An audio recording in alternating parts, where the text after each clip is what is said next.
Dos irmãos e irmãs, não são apenas os outros que devem se converter. A perspectiva cristã exige conversão permanente de todos os fiéis. Desistir do nosso pecado, desistir de viver uma vida mundana, desistir de tudo aquilo que possa nos enfraquecer ou enfraquecer a nossa fé, para podermos participar da salvação que vem do próprio Deus. Apesar do tema da conversão e do tom ameaçador do nosso evangelho hoje, a liturgia é marcada pela alegria do Senhor que vem. No próximo domingo vamos rezar a missa e acender a terceira vela rosa, que é o dia da alegria, onde cada vez mais se aproxima o dia do Natal. A segunda vela hoje foi acesa, da coroa do Advento, a terceira é a rosa e depois segue até o dia do nascimento do menino Deus. Na primeira leitura do profeta Isaías, encontramos aqui o grande poema messiânico, e dentro deste poema vários outros temas vão aparecendo. Por exemplo, o nascimento do rebento sucessor, a justiça como fundamento, está aqui no versículo de número 4 da primeira leitura, mas trará justiça para os humildes e uma ordem justa para os homens pacíficos. Outro tema que aparece é a paz universal, nas imagens dos personagens, bezerro, leão, lobo e cordeiro, a criança e a cobra, e assim por diante. O poema de hoje, então, canta a paz definitiva de um novo paraíso, de uma nova realidade. O cenário é um monte amplo, consagrado pela presença de Deus, o mesmo monte que vimos na semana passada na liturgia.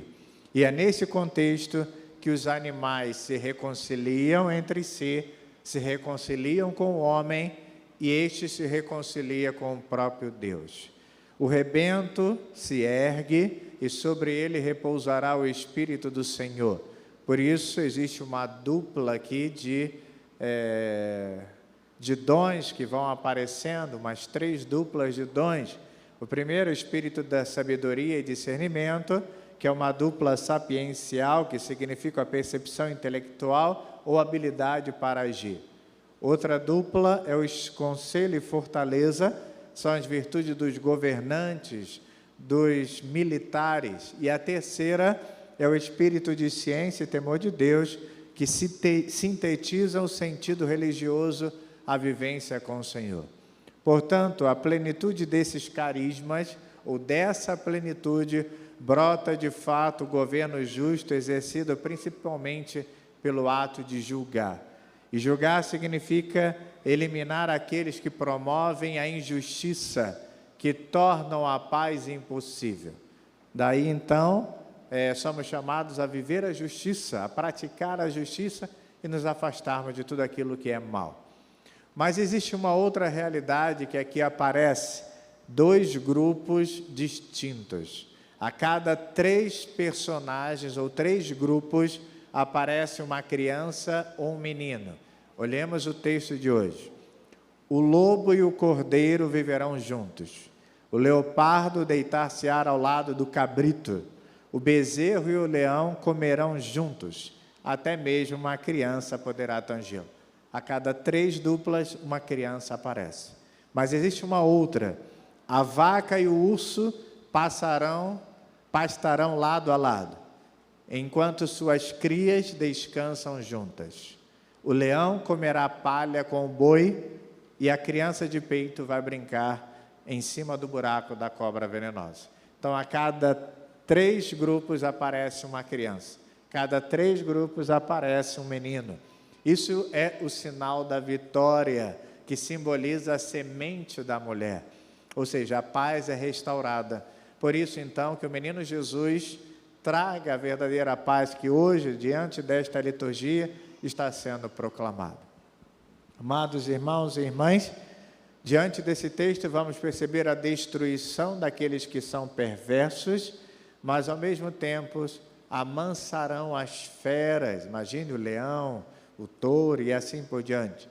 Sustenta-se aqui ou instaura-se aqui o paraíso, cujo centro é o monte do Senhor. Já o evangelho de hoje traz a figura típica desse período do advento, que é a figura de João Batista, que vem se unir à do profeta Isaías, de quem João recebe a inspiração para se tornar a voz no deserto. Tanto é que o tema é: preparem os caminhos do Senhor. A mensagem de João Batista é a mensagem de conversão. Uma só frase condensa todo o mistério profético: se convertam, porque o reino está próximo, o reino está aí. É o versículo número 2 do nosso evangelho. João Batista abre uma perspectiva de esperança. Agora, pertencem ao povo escolhido, à raça de Abraão. Pertencer a esse povo, à raça de Abraão, não serve para autojustificação. O próprio texto de hoje diz, versículo de número 9: não penseis que basta dizer, Abraão é nosso pai, porque eu vos digo, até mesmo destas pedras Deus pode fazer nascer filhos de Abraão. Não adianta dizer eu sou cristão se eu não vivo a conversão. Não adianta. Todos devem reconhecer-se pecadores e, portanto, dar frutos de conversão, adotando de fato um novo comportamento na sua vida. Conforme João Batista, o motivo da conversão é um motivo duplo. O primeiro é a aproximação do reino de Deus. O reino de Deus está próximo, por isso eu preciso me converter. E o segundo motivo é o juízo final, que está bem próximo. Alguém irá julgar. Por isso vai o ser humano ser chamado para mudar a sua vida e encontrar ali uma vida totalmente transformada, diferenciada, convertida. O batismo de João é um sinal penitencial da verdadeira conversão iniciada lá no anúncio. Claro que o batismo de João é a prefiguração do batismo no Espírito Santo e no fogo que transmitirá ou administrará o próprio Messias. Ele não é senão apenas a voz daquele humilde pecador. Versículos número 11 do nosso Evangelho. Eu vos batizo com água para a conversão, mas aquele que vem depois de mim é mais forte do que eu. Eu nem sou digno de carregar suas sandálias. Ele vos batizará com o Espírito Santo e com o fogo. Amados irmãos e irmãs, a conversão comporta aqui dois momentos.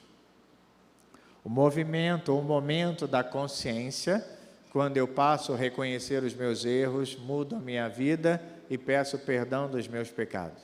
E o segundo movimento é a prática, que é assumir de fato o amor fraternal, viver a vida em Cristo, assumir na vida a palavra de Deus.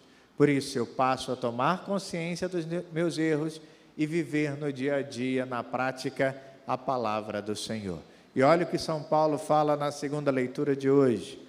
Tudo o que outrora foi escrito para a nossa instrução, para que pela nossa consciência e pelo conforto espiritual das Escrituras tenhamos a firme esperança. Ou seja, ao lermos a Sagrada Escritura, ao colocarmos em prática na nossa vida a palavra de Deus, brota em mim a esperança de caminhar neste mundo e chegar no reino dos céus. Por isso, a conversão significa mudança. A conversão significa mudar o coração, significa transformar a nossa vida. E isto é, de fato, a libertação. É libertar-se para correr sem impedimento ao encontro do Senhor que vem. O menino Jesus não quer simplesmente nascer no presépio, mas ele quer nascer no nosso coração. Que o nosso coração transformado se transforme na manjedoura, na verdadeira manjedoura, para receber o menino Deus. Assim seja.